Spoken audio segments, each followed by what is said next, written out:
Hey everyone, तो एक बार फिर से आप सभी का स्वागत है एक छोटी सी अपडेट में। असल में इस समय एक क्लिप जो कि बहुत ही ज़्यादा वायरल हो रही है, जो एक टास्क हुआ था रिपोर्टिंग वाला।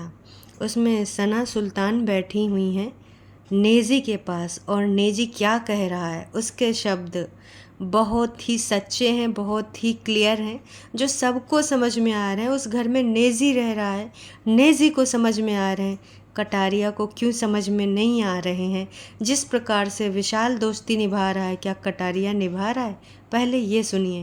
विशाल और लवकेश की दोस्ती रियल नहीं है, क्योंकि जब विशाल फंस जाता है तो लव उसको सपोर्ट करने के बजाय उसको और फंसा देता है। बहुत बार ऐसा होता है कि वो अकेला लड़ा होता है और ये बीच में नहीं आता है, लेकिन जब लव लड़ा होता है तो विशाल बीच में जाता है। मुझे लगता है इस दोस्ती में विशाल रियल है और लव उसको सिर्फ एड़ा बना रहा है।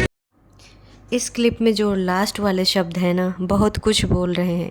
जैसा कि इसने बोला कि मुझे लगता है कि इस दोस्ती में विशाल की दोस्ती रियल है और लव सिर्फ उसको एड़ा बना रहा है।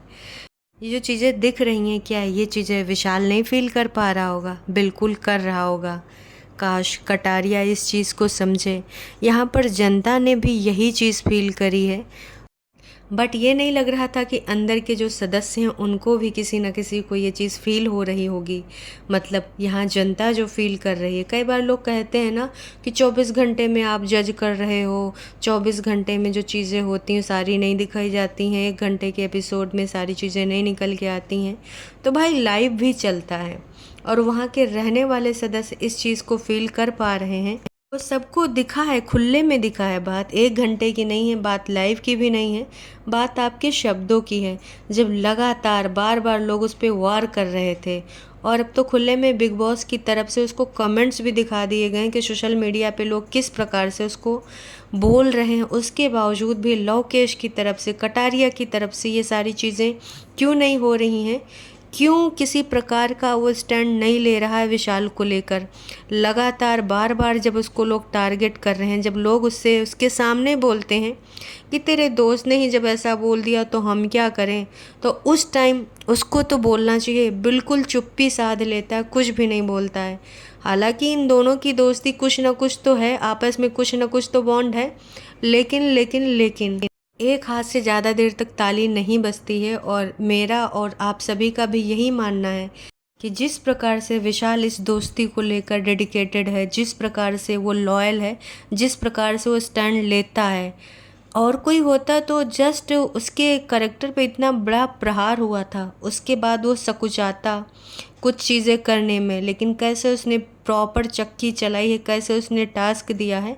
और किसी ने कोई एक शब्द बोला था कि जब तुम दोनों का भी नंबर आएगा, एक दूसरे को है, तुम लोग को भी नॉमिनेट करना पड़ेगा। तो भी बंदे ने बिना सोचे समझे बोला कोई बात नहीं, जब ऐसा होगा मैं चला जाऊंगा। अगर ट्रॉफी की बात आई, कहने के लिए कटारिया कुछ कह देता, वो नहीं बोलता है। और एल्विश आर्मी की तरफ से भी, एल्विश ने भी अपने ब्लॉग में बोला है कि भाई कटारिया कब तक ऐसे छुप छुप के खेलेगा, अब जाग जा, ये सही समय आ गया जानने का कि कौन तेरा अपना है कौन पराया है। तो ये सारी चीज़ें सारे लोग बोल रहे हैं, और कहीं ना कहीं कटारिया को भी संदेश मिल गया है कि लोग बोल रहे हैं कि भाई तू विशाल की दोस्ती डिज़र्व नहीं करता है। उसके बावजूद वो बंदा किसी प्रकार का स्टैंड क्यों नहीं ले रहा है? आने वाले टाइम में अगर ऐसे ही चला तो भाई घर के लोग भी अब तो बोलने ही लग गए हैं। आप सबका इस बारे में क्या कहना? क्या कटारिया की दोस्ती विशाल को लेकर वैसे है जैसा विशाल सोच रखता है? कटारिया को लेकर जो स्टैंड लेता है, क्या कटारिया भी वैसे ही करेगा आने वाले टाइम में? उसके लिए जो भी आप फील करते हैं कमेंट करके ज़रूर बताइएगा। ये थी एक छोटी सी अपडेट।